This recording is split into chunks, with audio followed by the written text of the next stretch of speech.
You say to yourself, oh, man, look, I know you and that girl got a real connection. I know y'all vibe, but that's your girl's cousin. So I love you too much to let you do that. It's like you say to yourself, hey man, look, I know you want to eat that pizza and it'll be really good, but I can't let you eat that, man, because if you eat that pizza, you're going to feel like shit, and I love you too much to let you eat that. Self-love is, hey, look, I know you got a test on Monday, and I know you really want to go out with your friends. It's Saturday night, you want to go out, but if you fail that test, you're not going to feel good about yourself. I love you too much to let you go out tonight. Self-discipline is self-love. If you want to be happy, you have to love yourself, which means you have to discipline your behavior. The road to sustained happiness is through disciplining your behavior. We tend to base our self-esteem on what other people think.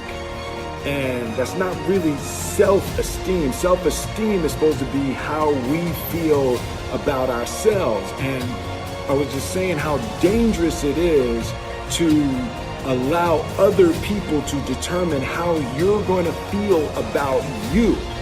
And it's kind of like looking into a broken mirror.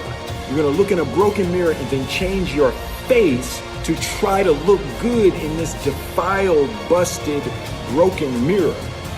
And it just, other people's opinions is a really way to determine how we feel about ourselves.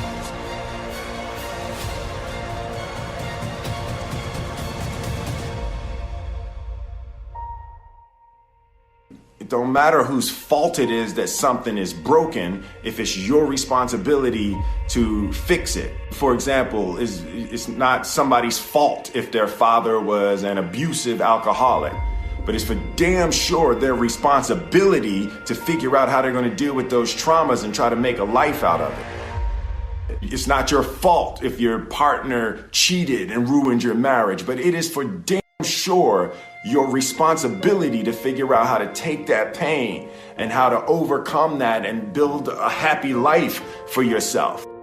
Fault and responsibility do not go together. It sucks, but they don't. When something is somebody's fault, we want them to suffer. We want them punished. We want them to pay. We want it to be their responsibility to fix it, but that's not how it works, especially when it's your heart.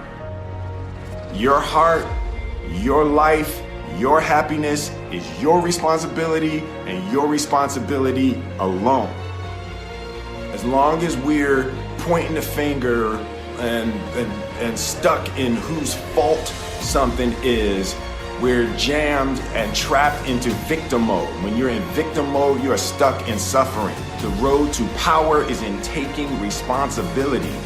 Your heart, your life, your happiness is your responsibility and your responsibility alone.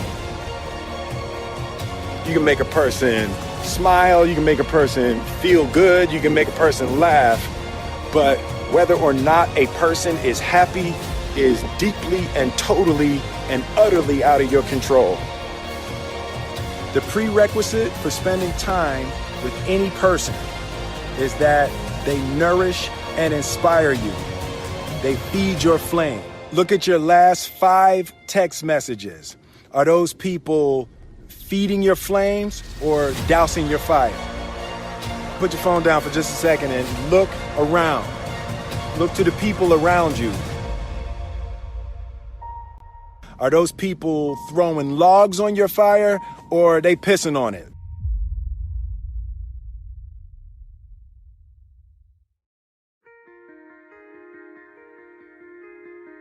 I want my life, I want my work, my family, I want it to mean something. And it's like, if you are not making someone else's life better, then you're wasting your time. The separation of talent and skill is one of the greatest misunderstood concepts for people who are trying to excel, who have dreams that want to do things. Talent you have naturally. Skill is only developed by hours and hours and hours of beating on your craft. You don't try to build a wall. You don't set out to build a wall. You don't say, I'm going to build the biggest, baddest, greatest wall that's ever been built. You don't start there. You say, I'm going to lay this brick as perfectly as a brick can be laid. There will not be one brick on the face of the earth that's going to be laid better than this brick that I'm going to lay in this next 10 minutes. And you do that every single day. And soon you have a wall. And soon you have a wall. And I think psychologically, the advantage that gives me over a lot of people that I have been in competition with in different situations is it's difficult to take the first step when you look how big the task is.